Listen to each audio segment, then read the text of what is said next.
আসসালামু আলাইকুম আরহামতুল্লাহ। দর্শক, কৃষি ও মাছ চ্যানেলে আপনাকে স্বাগতম। আবারও নতুন একটি ভিডিও নিয়ে চলে আসলাম। দর্শক, এ পর্বে আপনাদের আমি দেখাবো যে কিভাবে আপনি আপনার আমকে ক্ষতিকর পোকা থেকে রক্ষা করবেন।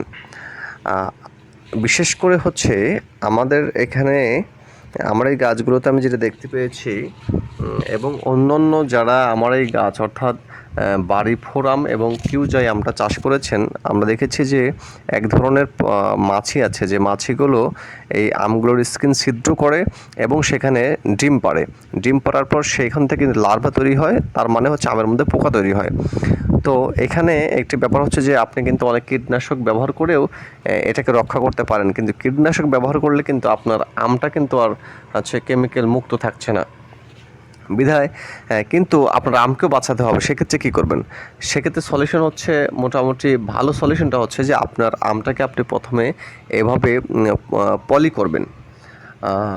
পলি করবেন। এছাড়াও এটার জন্য ফ্রুট ব্যাগ পাওয়া যায়, সেটাও আপনি ব্যবহার করতে পারেন।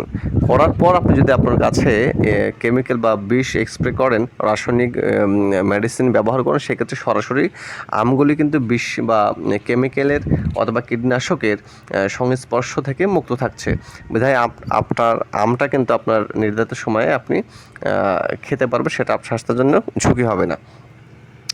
দর্শক, আমি আমাদের কাছে যে আমগুলো আছে এগুলো দেখেছি যে পোকা, তখন আমি এটাকে পলি করছি। তো দেখতে পাচ্ছেন পলিটা কীভাবে করছি। এটা হচ্ছে এক ধরনের পলি। সে পলিটা রোল ধরে আমি কিনে নিয়ে এসেছি। তো আমি দেখেন পলিটা করেছি। এটা আগের কিছু ব্যাগ করেছিলাম, ব্যাগগুলো এটা আমার পরবর্তীতে আমি দেখেছি যে এই ব্যাগগুলো, এই পলিথিনের সরাসরি পলিথিনটা ব্যাগ দেওয়া যাবে না, এটা পারফেক্ট না। কারণ আমগুলোর একটু অক্সিজেন বা আলো বাতাসের প্রয়োজন আছে। তাছাড়া এই আমগুলো প্রচণ্ড রোদে, আমগুলো থেকে কিন্তু এদের বডি থেকে এক ধরনের জলীয় কণা নিঃসরিত হয়, যেটা কিন্তু ভিতরে পানির মতো করে পলিথিনের মধ্যে জমা হয়ে থাকবে, যেটা এটা আমের স্বাভাবিক যে প্রক্রিয়া, বেড়ে ওঠার প্রক্রিয়া, সেটা কিন্তু বাধাগ্রস্ত করে। বিধায় আপনার পলি যেটা করতে হবে সেটা আমি কিন্তু দেখিয়ে দিয়েছি। আগে যেগুলো দেখলেন, এটা আমার আগের বাধা ছিল পলি। এই দেখেন, এই যে এই পলিটা দেখেন, এটার কিন্তু উপরে এবং নিচে ছিদ্র আছে। উপর দিয়ে কিন্তু এদের মধ্যে যে জলীয় কণাটা এটা বের করবে, সেটা উপর দিয়ে বের হয়ে যাবে।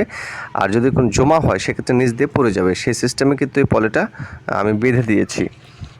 তো দর্শক, আপনারা এভাবে করে দিতে পারেন। সেক্ষেত্রে আপনি মাছের থেকে আপনি রক্ষা পাবেন এবং আপনার যে